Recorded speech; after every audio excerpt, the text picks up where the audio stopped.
This is the plaintiff, Constance Hoffman.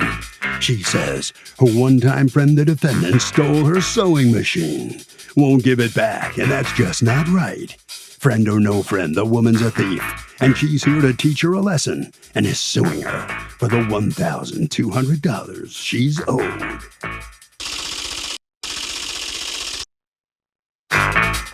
This is the defendant, Renata Brunelli. She says she used the plaintiff's sewing machine once or twice, but never borrowed it or brought it to her house. The plaintiff has it in her head she stole the thing from her, but that's simply not true. She's accused of leaving a friend in stitches.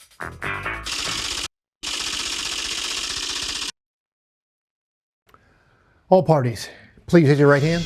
The People's Court is now in session. The Honorable Judge Marilyn Leon is presiding. Litigants have been sworn, Your Honor. Thank you, Douglas. You're welcome. All right, Ms. Hoffman, you're suing your, I guess, former neighbor, Ms. Bonelli, for $1,200, the value of a sewing machine that, according to you, she never returned. What on earth happened between you two? How long were you two friends, Ms. Hoffman? She has been my neighbor for 22 years. We live in a small town in New Jersey on the shore. It has always been an amicable, neighborly relationship. We have always been there for each other. I have helped her, and she has also helped me over the years. Are you still neighbors? No. Okay. Who moved? No, she has moved. Okay, go on. So pertaining to this case, she had asked me several times she needed to make something, and if I remember correctly, it was curtains for her house. And she had mentioned that she wanted to use the sewing machine. I have 2 sewing machines, so I had no problem loaning her one after several requests. I had brought the machine down from the 2nd floor, and I had carried it over to her house. When did you do that? So it's probably now the end of last year. Okay. So the size of the machine is right behind me. Okay. It's pretty substantial, and it's probably about 20 pounds.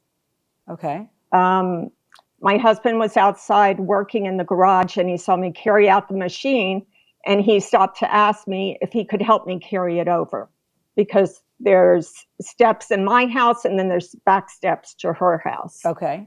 But I told him I could carry it over. It was no problem. So I carried it over to the defendant's house. I knocked on the back of her sliding glass door. I took it in the house and I put it on the kitchen island. With the machine, it has a hardcover plastic case, and in it are instructions and feet that are attached to the machine that she needs to sew. I was happy to loan it to her because we had a relationship. Was she there when you gave it to her? Yes. Okay. Yes. And I told her all the instructions are with the machine. I picked it up and I put it on her kitchen island. So when was she supposed to return it? No, it wasn't like that. If she needed the machine for a substantial amount of time, that was fine. Right. So when was the first time you realized that you didn't have your machine? So maybe 4 or 5 months later, I had asked her, have you finished the project? Could I have the machine back? She said she hadn't finished yet, and it was no problem. Okay. She could keep it as long as she needed to. What concerned me is this year, probably around June or July, she would be outside, I would be outside. We would see each other on a regular basis.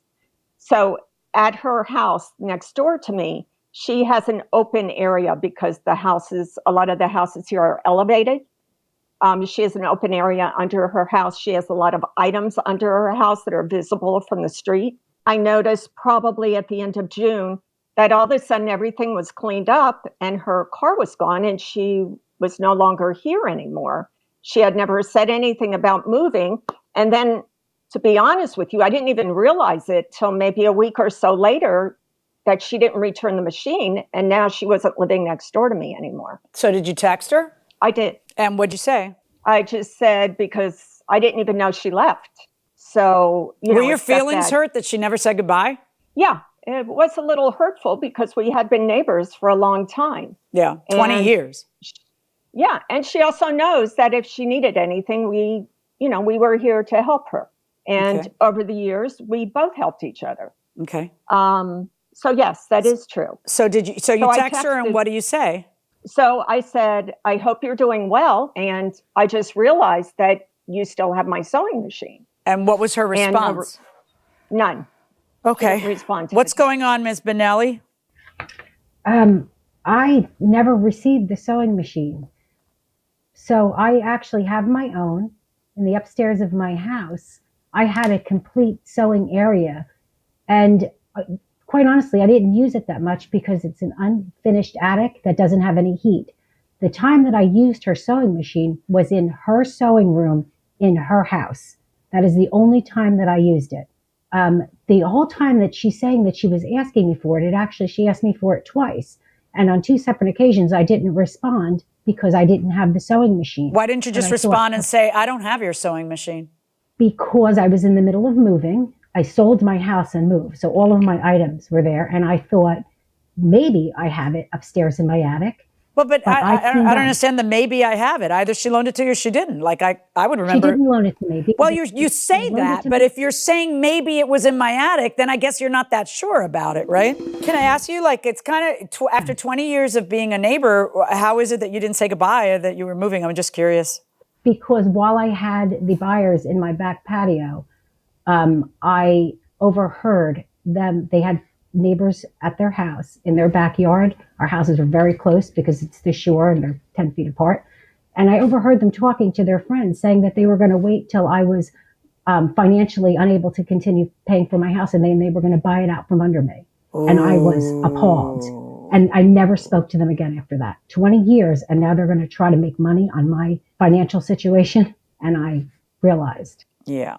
So I never told them I was moving, but I moved. Did you ever mention to her that you had overheard that?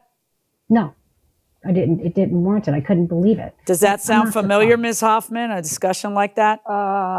Okay, so in response to that, I can't believe it. I can't believe she's saying that because we have no interest in buying her house ever.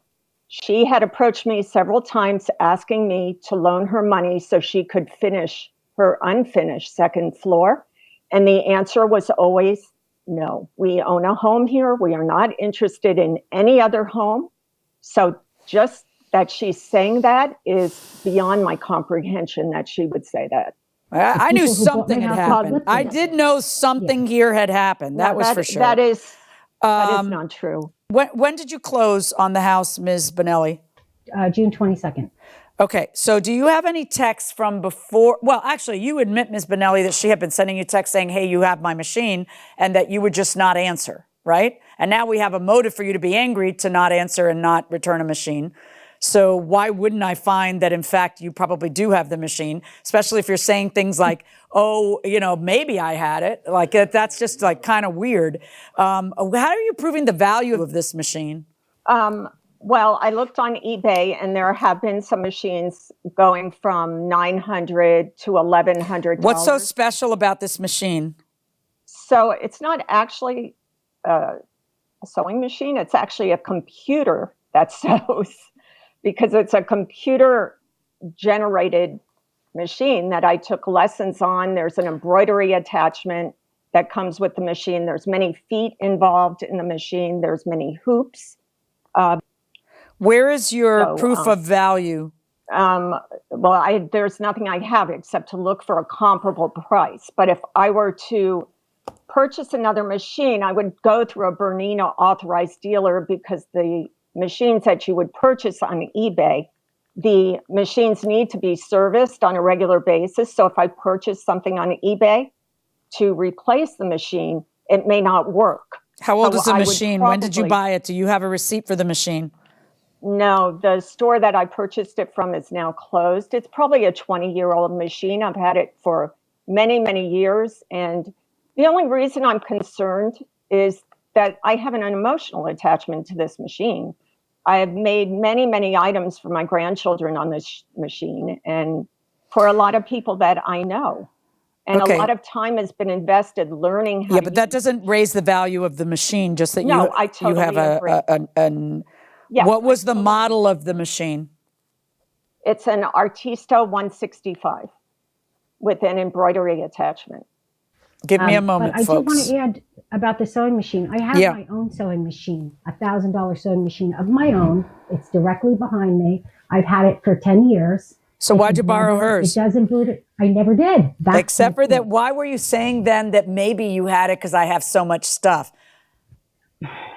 Because I had a lot of stuff. Okay, but I would not, like, if all of a sudden Douglas said to me, do you have my fill in the blank? No, I don't have your chair in my house. Why would you think I have your chair in my house? You never brought your chair to my house. I have my own chairs.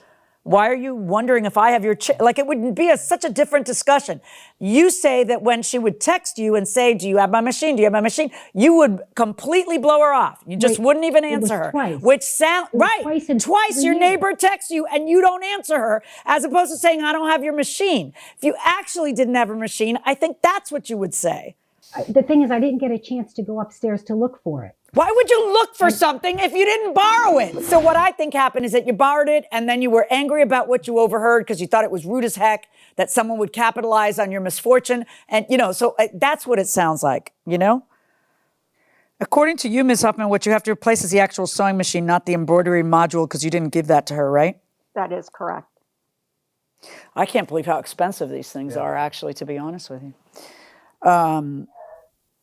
I don't see any proof at all of the value that you're giving it of $1,200. I'm looking at the closest things I can come to. And looking at these, I'm going to assess a value of $700 for a 20-year-old machine. Verdict for the plaintiff, $700. But I think now, Ms. Hoffman, I guess, however hurt your feelings may have been, I think you have a little more insight into why it was that things went down the way they went. And if you guys had such a good relationship beforehand, there has to be a reason that she left without saying goodbye. I think you have your reason. Good luck, folks.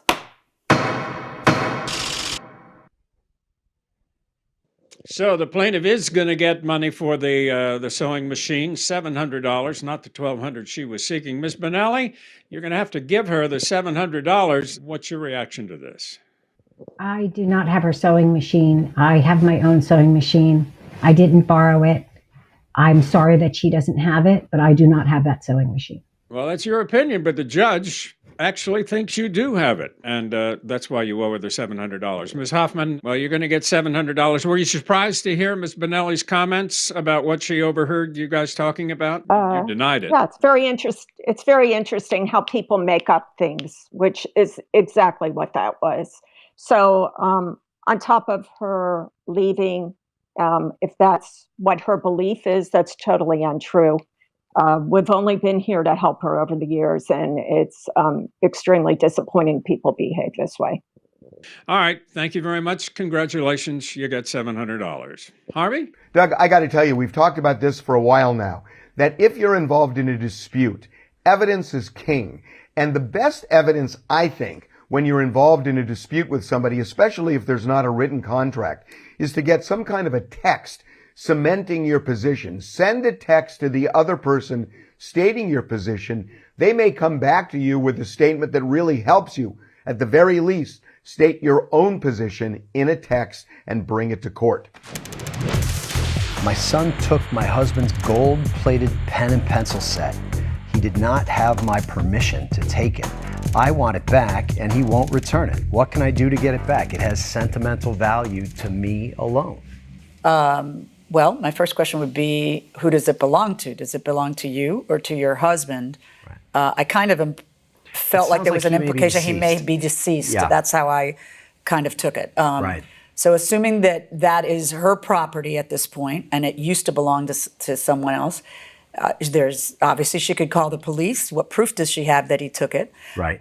Maybe he feels that it's sentimental to him too, and and that's why he wanted it. But do you really want to do this? Do you really want to get the police involved over a gold-plated pen set that someone else? I mean, it's not like we're talking about something super valuable. Well, who knows how valuable it is? Maybe it's worth $1,000 or a couple. Maybe. Oh, that's valuable. I mean, I don't know, but that's definitely valuable. But so option A is someone trying to sell it, or is someone trying to have the sentimental value on their side? She says it has sentimental value for her, but You could go to the police. That's kind of distasteful. You could sue, I suppose. You could go to court and sue and prove that he took it, and you know, and he may say, "Yes, I did take it. It's mine. He promised it to me." Or I wonder if there, in a case like that, the first thing that pops into my head is there text message traffic between them? Are there phone calls? Are there messages? Are emails? Phone calls emails, are right. What you want is written proof of a paper trail of the dispute. Phone calls are great if you have a tape recording. Yes, which sometimes you can do without telling the person, and sometimes you can't, depending on your state.